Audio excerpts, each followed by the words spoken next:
Ant Simulator gets cancelled after developers spent all the money on booze and strippers. Nintendo will be launching its new online service in March, and Ubisoft has stated that The Division was downgraded on PC directly to keep it fair for consoles. What do these stories mean for you? My name is Mooseman, and today I'll be informing you of that very fact on today's episode of Gaming News Weekly.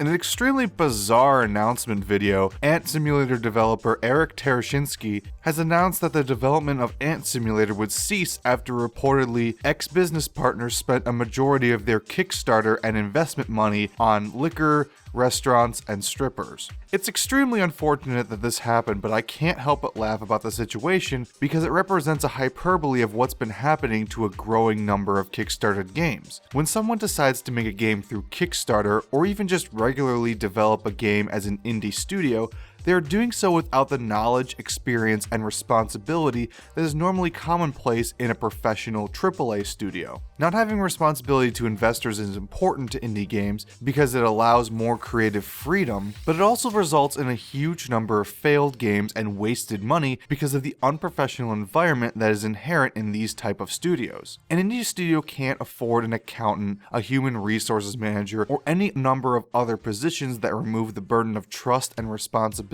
from actual employees and place it on the shoulders of the company as a whole. Just because someone is a good programmer, has good ideas, and is good at game design doesn't mean they will have the ability or skill to manage a business. The fact that the leak of money went on for long enough to result in the complete cancellation of the game is proof of this in action. Nintendo will be launching its new online service in March to replace its now defunct Club Nintendo system and expand the Nintendo Online environment as a whole. This system will have three major components: the Nintendo account, which will allow for purchasing of games digitally to an account instead of being locked to a console; My Nintendo, which will be the direct replacement of Club Nintendo's reward system; and Miitomo, Nintendo's first mobile app for phones. Nintendo has always been behind in terms of reliable, consumer-friendly online support involving digital titles and game licenses. As it currently stands, and has been throughout the life of the Wii U and 3DS, digital products have been limited to existing only on the consoles they were purchased on. The biggest benefit of the Nintendo account system is that it will now tie digitally bought games to the account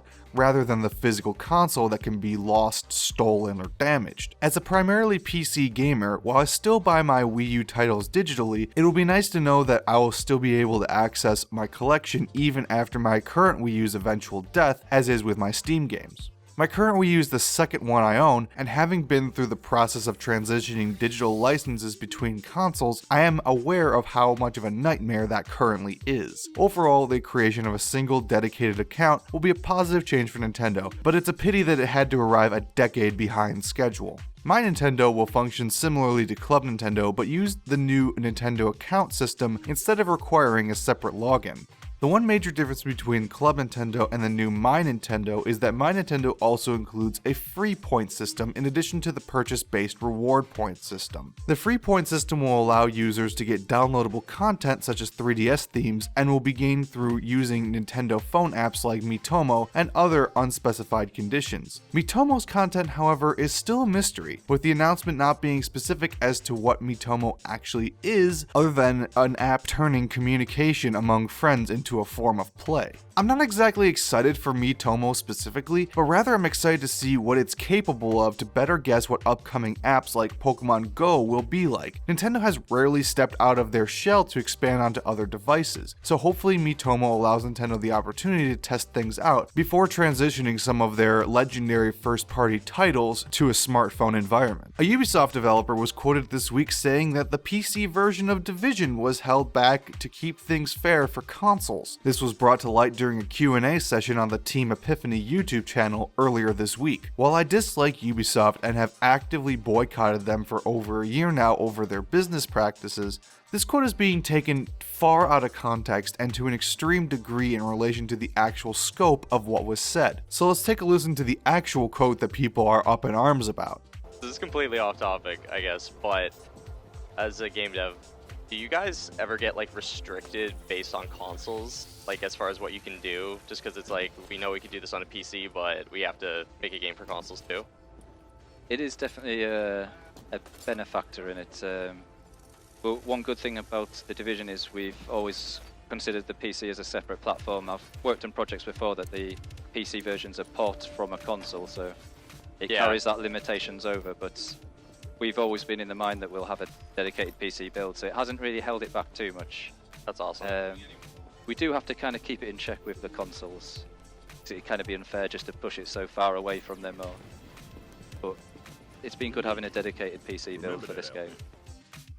It's not to say that what he says isn't still disappointing to a degree, but after hearing the quote in context, it's hard to argue the narrative that has been going around that the PC version of Division is being actively ruined by consoles. The simple fact of the matter is that releasing games on multiple systems does create some drawbacks for each system. Optimization and engine limits specifically must be taken into account to accommodate all systems. People seem to be completely ignoring the sentence before that I included into the recording, which states that a ton of work has gone into the PC version, resulting in a game that is much more than a simple port. This isn't going to be a situation like Batman Arkham Knight where the PC port is completely unplayable, rather it's probably going to be one of the better PC ports this year. Could they have done more with The Division had the game been a PC exclusive release? Sure, but the game has never been touted as a possible exclusive because Ubisoft isn't going to limit one of their flagship titles to PC or any other console for that matter. We live in a world with multiple gaming systems,